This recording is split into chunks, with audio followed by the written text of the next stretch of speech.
नमस्कार, मैं हूं अमित कुमार पालित। दोपहर के 12 बज रहे हैं और अब वक्त है प्रहार का। धर्मेंद्र प्रधान का इस्तीफा हो गया है। जनता मंतर पर प्रदर्शन भी खत्म हो गया है, लेकिन पेपर लीक के खिलाफ युद्ध अभी बाकी है। एग्जाम में धांधली करने वाले और पेपर लीक करने वालों के खिलाफ पहले से भी कड़ा कानून बनने जा रहा है। यानी कि सरकार ने पेपर लीक माफिया को मिट्टी में मिलाने के लिए पूरी तैयारी कर ली है। बड़ी खबर यह है कि कल सरकार लोकसभा में एंटी पेपर लीक बिल पेश करेगी। ये बिल केंद्रीय मंत्री जितेंद्र सिंह पेश करेंगे।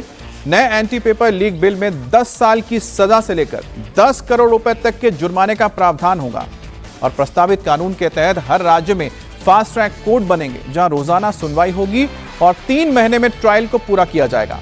जांच एजेंसी को पेपर लीक के मामले की जांच 2 महीने के अंदर पूरी करनी होगी।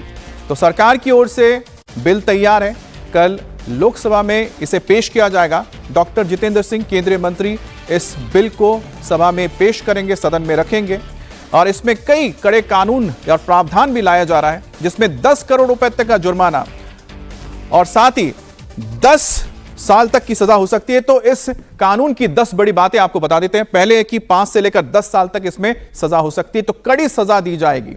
दूसरा नंबर है 50 लाख से लेके 10 करोड़ रुपए तक का जुर्माना, यानी 50 से लेके 10 करोड़ तक का। पुलिस, सीबीआई के अलावा एसटीएफ भी इसकी जांच करेगी। तो पुलिस के साथ सीबीआई और एसटीएफ स्पेशल टास्क फोर्स भी जांच 2 महीने के अंदर पूरी करनी होगी और रिपोर्ट को सौंपना होगा। 2 महीने का वक्त मिलेगा। हर राज्य में स्पेशल फास्ट ट्रैक कोर्ट तैयार किया जाएगा, जिसके जरिए जल्दी से जल्द इनको निपटारा किया जा सके। फास्ट ट्रैक कोर्ट में रोजाना सुनवाई होगी और साथ ही छठा हो गया, अब 7वां, बेवजह तारीख पर तारीख नहीं मिलेगी, यानी कि किसी भी केस को पेंडिंग रखा नहीं जाएगा। चार्जशीट दाखिल होने के बाद 3 महीने में फैसला आएगा, 3 महीने के अंदर निपटारा किया जाएगा। हाईकोर्ट में अपील के लिए सिर्फ 30 दिन का वक्त दिया जाएगा, जो हाईकोर्ट में जाना चाहते हैं, जिनके खिलाफ कार्रवाई होगी। कुछ खास मामलों में अपील के लिए 90 दिन का ही वक्त किया जाएगा। तो 10 जो बड़ी बातें हैं वो बहुत अहम थी, जिसमें 50 लाख से लेकर 10 करोड़ तक का जुर्माना होगा। पहले क्या था, जेल 3 से 5 साल है, लेकिन अब यह 10 साल तक की सजा होगी। जुर्माना कितना लगता था, 10 लाख रुपए, अब 50 लाख से शुरुआत है, लेकिन यह 50 लाख से लेकर 10 करोड़ तक जुर्माना लग सकता है। तो यह नया प्रावधान और कठोर प्रावधान इस कानून में लाया जा रहा है और साथ ही साथ जो माफिया है, जो ये काला धंधा करते हैं, उनके खिलाफ यह कड़ा कानून 10 साल तक उनको सजा देने के लिए समर्थ रहेगा। वही संगठित तरीके से जो ये क्राइम किया जाता है, उसके खिलाफ भी किस तरह से आगे कार्रवाई होगी, ये भी आपको बता रहे हैं। जेल 7 साल तक की सजा होगी, क्योंकि संगठित गैंग जो इसमें काम करते हैं। जुर्माना 10 करोड़ रुपए तक का होगा, 7 साल तक की सजा होगी और 10 करोड़ रुपए तक का जुर्माना किया जाएगा, क्योंकि जो पेपर लीक माफिया है वो एक सिंडिकेट की तरह काम करते हैं, जिसमें कोई एक व्यक्ति नहीं होता है, जिसमें एक के साथ कई लोग जुड़े होते हैं। अब अगला प्रावधान भी आपको बताते हैं। एंटी पेपर लीक बिल में एक बदलाव किया गया, सेक्शन 12 जोड़ा गया है। तो जांच एजेंसी में क्या बदलाव हुआ है, सीबीआई के साथ साथ एसटीएफ को भी जांच का अधिकार होगा, यानी CBI, central bureau of investigation, और साथ ही स्पेशल टास्क फोर्स लगाया जाएगा। अगर केंद्र सरकार एसटीएफ बनाएगी तो वही जांच कर सकेगी। अगर केंद्र सरकार एसटीएफ तैयार करती है इन मामलों के लिए, तो वो भी इसमें जांच कर पाएगी। तो यहां पर आप देख सकते हैं कि जो हाई लेवल इन्वेस्टिगेटिव एजेंसीज हैं, उनको भी शामिल किया जा रहा है, जिसमें सबसे प्रीमियर एलीट है सीबीआई। अब सेक्शन 12 में और क्या बदलाव किया गया है, यह भी आपको हम बता देते हैं। नया सेक्शन 12A जोड़ा गया है। जांच 2 महीने में पूरी करनी होगी। जो भी जांच करेगी एजेंसी, उसे 2 महीने के अंदर यह पूरा करना होगा। पुलिस, सीबीआई, एसटीएफ को जांच करने के लिए सीमा दी गई है कि वो तय करेंगे कि उनकी सीमा क्या है, कब तक।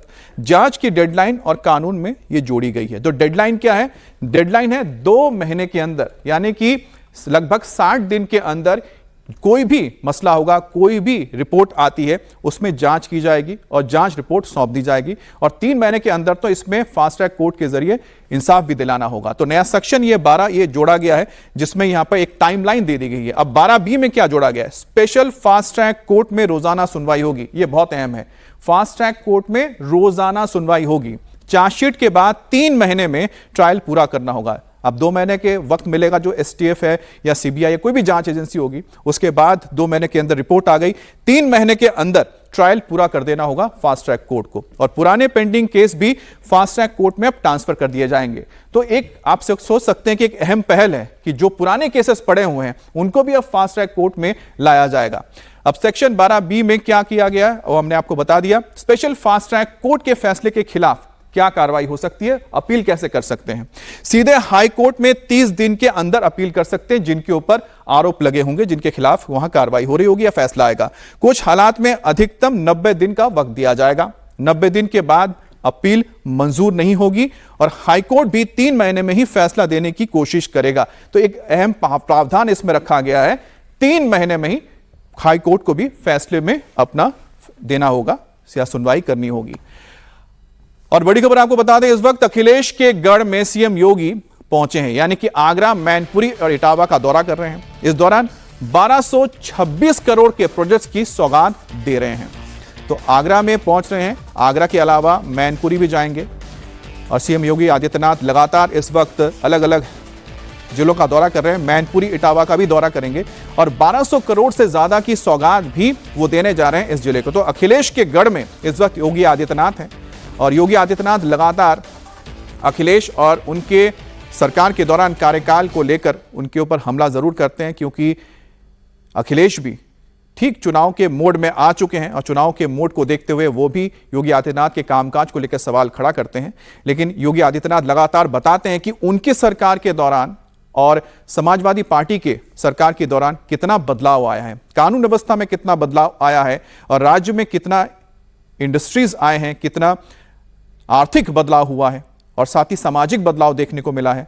और 421 करोड़ के 53 प्रोजेक्ट्स आगरा में दिए जा रहे हैं। मैनपुरी की बात करते हैं तो 682 करोड़ से ज्यादा की परियोजनाएं हैं, 111 परियोजना, और इटावा में 604 करोड़ की 128 विकास परियोजना की गई है। रुचि हमारे साथ जुड़ गई है। रुचि, योगी आदित्यनाथ लगातार इस वक्त हर एक जिले में दौरा कर रहे हैं और साथ ही साथ जिस तरह से वो अपने कामकाज के बारे में बताते हैं, वो अखिलेश यादव को जवाब भी देते हैं। इस वक्त तो वो अखिलेश के गढ़ में ही हैं। बिल्कुल, देखिए जो इटावा है और ख़ासतौर से आज वो जसवंत नगर के लिए बहुत सौगात देंगे और जसवंत नगर वो सीट है जहाँ से मुलायम सिंह यादव 1967 में पहली बार विधायक बने थे।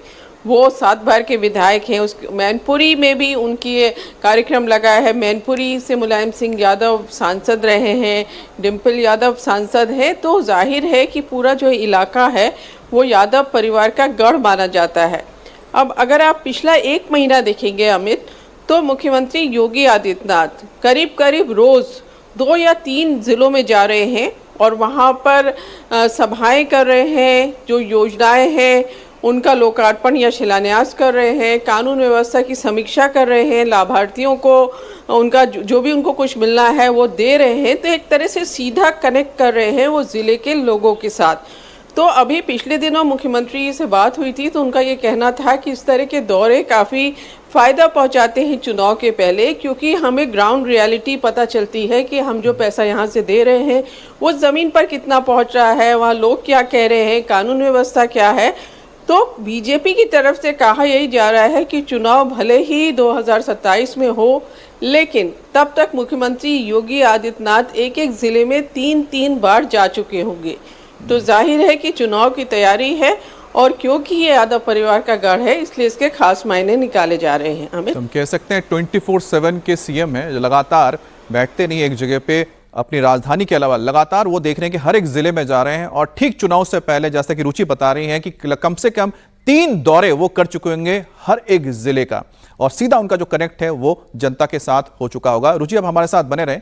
योगी आज आगरा में हैं, लेकिन इस दौरान उन्होंने युवाओं को सोशल मीडिया के इस्तेमाल को लेकर भी किस तरह से आगाह किया है, वो भी सुनिए। एक बड़ा तबका युवा का, यूथ का एक बड़ा तबका ऐसा हो गया, लगभग 60% तबका ऐसा है जो आज के दिन पे अपना स्मार्टफोन देख करके तय करता है कि स्मार्टफोन के माध्यम से या यूट्यूब के माध्यम से वह व्यक्ति देश और दुनिया के बारे में जानकारी ले रहा है। अब आप सोचो, उस स्मार्टफोन पे जो मटेरियल है न्यूज के रूप में, व्यूज के रूप में, जिन लोगों ने ज्यादा कंटेंट डाले होंगे, जिन लोगों ने ज्यादा मटेरियल डाल दिए होंगे, वो छात्र उसी को सच मान लेगा। ये जरूरी नहीं कि वो सच हो, ये जरूरी नहीं कि वो सच हो। सोशल मीडिया फेक अकाउंट बना करके भी कोई व्यक्ति कैसे समाज में विद्वेष पैदा कर सकता है, इसके अनेक उदाहरण आपने देखे होंगे। सही तथ्य की जानकारी न होने के नाते और सेल्फ अनुशासन न होने के नाते अक्सर अव्यवस्था और अराजकता का शिकार पूरा सिस्टम होता है। और पूरा सिस्टम जब अव्यवस्था और अराजकता का शिकार होता है तो सबको इसका खामियाजा भुगतना पड़ता है, वर्तमान को भी और भविष्य को भी। वर्तमान और भविष्य दोनों को अगर हमें सही दिशा में लेके चलना है तो हमें स्वयं के जीवन में अपने छात्रों को अनुशासन के बारे में और आत्म अनुशासन के महत्व के बारे में भी बताना पड़ेगा। सोशल मीडिया प्लेटफॉर्म आज की आवश्यकता है, आर्टिफिशियल इंटेलिजेंस आज की आवश्यकता है। हम बदलती हुई दुनिया में इससे पीछे नहीं रह सकते, इससे मुंह नहीं मोड़ सकते, लेकिन इसको अपने लिए कल्याणकारी कैसे बना सकें, अपनी सोसाइटी के लिए, अपने देश के लिए कैसे हम इसको उपयोगी बना सकें। और वहीं एएमआईएम के chief Asaduddin Owaisi mission UP 2027 पर जुटे हुए हैं। ओवैसी ने कल मुरादाबाद में रैली को संबोधित किया। इस दौरान उन्होंने सीएम योगी और अखिलेश पर अटैक किया। ओवैसी ने कहा कि यूपी में चुनाव आने वाला है, योगी बोलेंगे कि 80-20 का खेल होगा और इधर समाजवादी पार्टी बोलेगी 20% वोट हमारी जेब में है। लेकिन ओवैसी ने कहा है कि यूपी का मुस्लिम किसी की जेब में नहीं है। ओवैसी ने एक बार फिर से अखिलेश यादव को गठबंधन का ऑफर दिया। उन्होंने कहा कि अब भी मौका है, अखिलेश गठबंधन कर ले, नहीं तो चुनाव के बाद मत रोना। तैयार हो जाइए, बाबा अपनी जबान से बोलेंगे 80-20 का खेल होगा। बाबा बोलेंगे 80-20 और उधर से सपा वाले बोलेंगे 20 हमारी जेब में है। हम किसी के जेब में नहीं है, हम किसी धर्म के खिलाफ थे ना कभी रहेंगे इंशाअल्लाह ताला। हमारी लड़ाई किसी धर्म के खिलाफ ना थी ना रहेगी। हमारी लड़ाई हमारी इज्जत की लड़ाई है, हमारी लड़ाई हमारे हुकूक की लड़ाई है, हमारी लड़ाई इंसाफ की लड़ाई है, हमारी लड़ाई हिस्सेदारी की लड़ाई है। अब हम दरी नहीं बिछाकर नीचे नहीं बैठना चाहते, अब हम बराबरी चाहते हैं। अगर कुर्सी होगी, अखिलेश बैठेगा कुर्सी के सामने, तो ओवैसी उस कुर्सी के सामने पैर पे पैर डालकर बैठकर हक की बात और इंसाफ की बात करेगा। सुन लो, मैं पहले भी कह चुका हूं और आज भी कह रहा हूं, मजलिस नहीं चाहती कि दोबारा भाजपा की सरकार बने उत्तर प्रदेश में। मैं हाथ मिलाने को तैयार हूं, मैं अलायंस करने को तैयार हूं। आज वक्त है, बात कर लो, बाद में रोना नहीं, चुनाव खत्म होने के बाद। और इस पर बात करने के लिए रुचि हमारे साथ जुड़ी हुई है। रुचि, दो चीजें निकलकर सामने आई है जो बयान यहां पर ओवैसी ने दिया है। पहली चीज तो यह बताने की कोशिश कर रहे हैं कि वो अब पहुंचे हैं उत्तर प्रदेश में, पैर जमाने की कोशिश कर रहे हैं। क्या वाकई में जो मुस्लिम समुदाय है वो सपा और कांग्रेस को छोड़कर ओवैसी पर भरोसा कर सकता है? और दूसरा है कि वो ये भी कहते हैं कि सपा चाहे तो उनके साथ गठबंधन कर सकते हैं, कांग्रेस उनके साथ गठबंधन कर सकती है अगर बीजेपी को हराना है। कि जो ओवैसी की पार्टी है वो उत्तर प्रदेश में करीब 200 सीट लड़ने की विधानसभा में तैयारी में है। अब जहां तक ओवैसी का सवाल है, 2017 का जो विधानसभा चुनाव हुआ था तो ओवैसी ने यहाँ करीब 38 कैंडिडेट्स उतारे थे उत्तर प्रदेश में, लेकिन 37 की जमानत जब्त हो गई थी। अब 2022 का विधानसभा चुनाव देखेंगे तो 100 के आसपास उनके उम्मीदवार थे, लेकिन 1% भी वोट नहीं हो पाया था, पॉइंट कुछ % उनको वोट मिला था। लोकसभा चुनाव में भी बड़ी कामयाबी नहीं मिली। तो ऐसे में कह रहे हैं 200 सीट पे वो चुनाव लड़ेंगे, लेकिन जहां तक समाजवादी पार्टी का सवाल है, फिलहाल समाजवादी पार्टी या अखिलेश यादव किसी भी मूड में नज़र नहीं आ रहे कि वो ओवैसी को अपने साथ करेंगे, क्योंकि अगर वो अपने साथ ओवैसी को करेंगे तो उनको लग रहा है समाजवादी पार्टी को कि इसका ज़्यादा नुकसान उनको होगा, क्योंकि एक ठप्पा लग जाएगा कि मुसलमानों के वोट के लिए चुनाव लड़ा जा रहा है, जिससे आजकल अखिलेश यादव बच रहे हैं। तो लगता नहीं है कि कोई किसी तरह का अलायंस होगा। अब ये ज़रूर है कि ओवैसी की पार्टी को वोट ज़रूर ना मिले, भले ही ना मिले, लेकिन वो कुछ कुछ सीट्स पर नुकसान पहुंचाती है ऑपोजिशन को, क्योंकि अगर आप वेस्टर्न यूपी में जाएंगे, मुरादाबाद, रामपुर, तो यहाँ मुस्लिम वोट बहुत ज़्यादा है।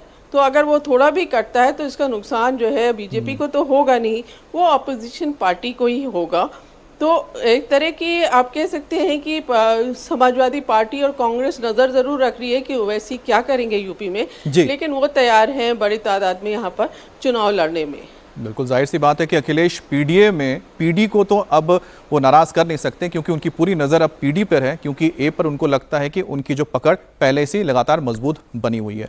बहुत बहुत धन्यवाद आपका ये जानकारी देने के लिए। और मन की बात कार्यक्रम सुनने के बाद नितिन नवीन बीजेपी के अध्यक्ष, उन्होंने कहा है कि खादी और हैंडलूम भारत की पहचान को बढ़ाएगा। बिहार सरकार ने 100 दिन पूरे किए हैं और साथ ही बिहार में खादी हैंडलूम को विशेष स्थान दिया जाएगा, ये कहना है बीजेपी के अध्यक्ष नितिन नवीन का। मन की बात का कार्यक्रम पूरे देश में देश के लोगों के द्वारा जो नवाचार, जो अलग अलग प्रयोग किए जा रहे हैं, उन प्रयोगों को देश और दुनिया में सम्मान दिलाने का, और देश के लोगों ने जो अद्भुत प्रयास समाज को जोड़ने का, पर्यावरण को मजबूत करने का जो प्रयास होता है, उसको इस मन की बात के माध्यम से हम लोग पूरे देश के लोगों के प्रयास को देख पाते हैं। और मैं मानता हूं कि जिस प्रकार से पिछले बार भी माननीय प्रधानमंत्री जी ने कैच द रेन को अभियान के रूप में जोड़ा, तो देश के लोगों ने उसको अपने साथ जोड़ा। और आज फिर हैंडलूम को लेकर जिस प्रकार से प्रधानमंत्री जी ने एक आह्वान किया है, मुझे लगता है कि आने वाले समय में खादी और हैंडलूम निश्चित रूप से भारत की पहचान को और बढ़ाएगा। बिहार सरकार ने भी अपने 100 दिन पूरे किए हैं। मुझे पूरी उम्मीद है माननीय मुख्यमंत्री सम्राट चौधरी के नेतृत्व में भी खादी और हैंडलूम को एक विशेष स्थान मिलेगा। आज बांकीपुर के परिवार के जनों के साथ मन की बात सुनने का मौका मिला, बहुत ही मेरे लिए सुखद क्षण है कि अपने परिवार, अपने मोहल्ले, ये पिरमोहानी लोहानीपुर मेरा बचपन का बीतने वाला इलाका है।